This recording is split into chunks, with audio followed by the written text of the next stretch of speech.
fois j'ai créé les opérations, comment générer le programme. D'accord?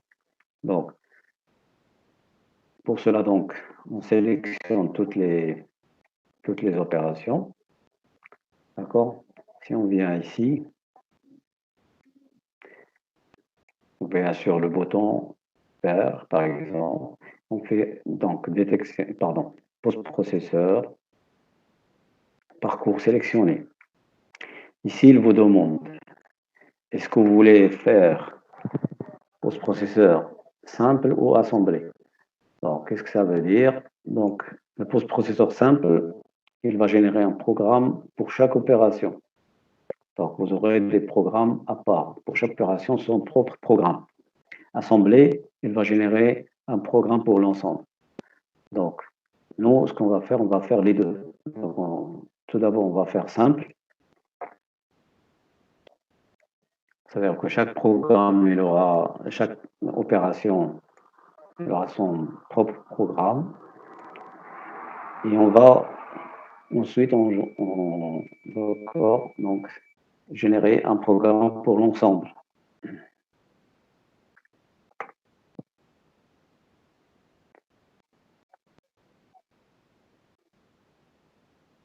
Donc voilà, c'est ça le symbole de l'opération du programme. P comme programme, P+. Bien sûr, en utilisant bien sûr, j'ai déjà le fichier post-processeur qui est disponible dans le dossier PostPro qui est destiné à cette opération. Très bien, donc maintenant je vais refaire la même démarche. Et je vais faire maintenant assembler. Donc l'avantage de assembler, c'est qu'il va voir est-ce qu'il y a un conflit entre les outils et les porte-outils. C'est-à-dire, des fois, on peut utiliser le même porte-outil pour deux outils différents. Donc, ça, il va vous le dire. D'accord? Donc, bien sûr, ça, c'est pas possible parce que lorsque vous lancez l'usinage de la pièce, vous n'allez pas à chaque fois démonter l'outil du porte-outil et le remonter dans un autre outil, comme on fait sur des machines traditionnelles. Sur les machines, c'est bien sûr, vous le savez, le programme donc, doit s'exécuter jusqu'à la fin, c'est-à-dire avoir le minimum d'intervention de l'opérateur. D'accord? Donc ici, le post-processeur, j'ai déjà le fichier post-processeur qui est ici Huron, pour la machine Huron. D'accord?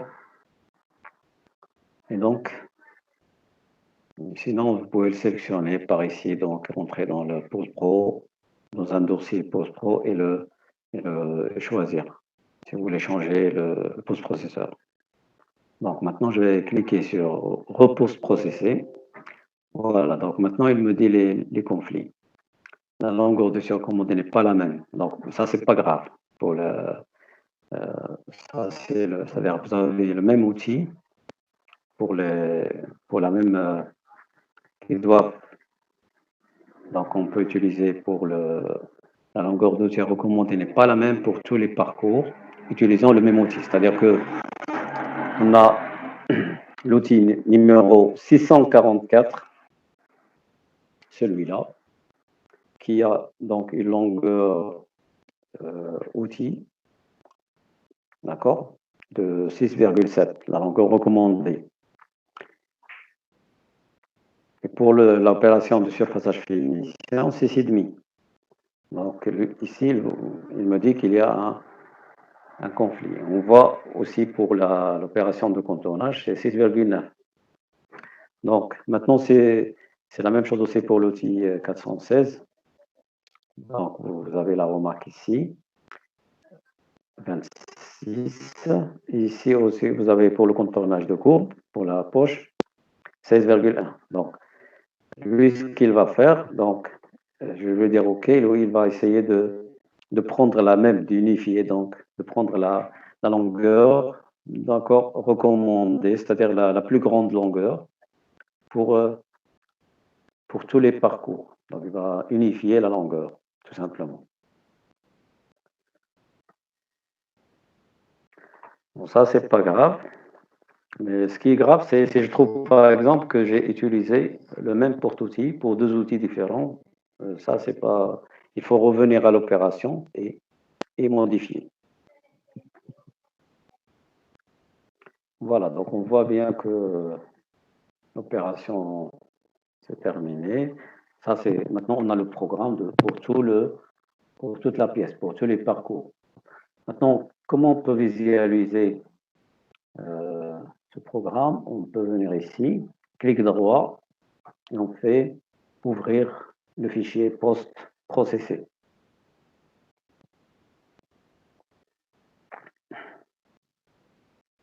Voilà, donc il vous ouvre donc la- le programme, bien sûr.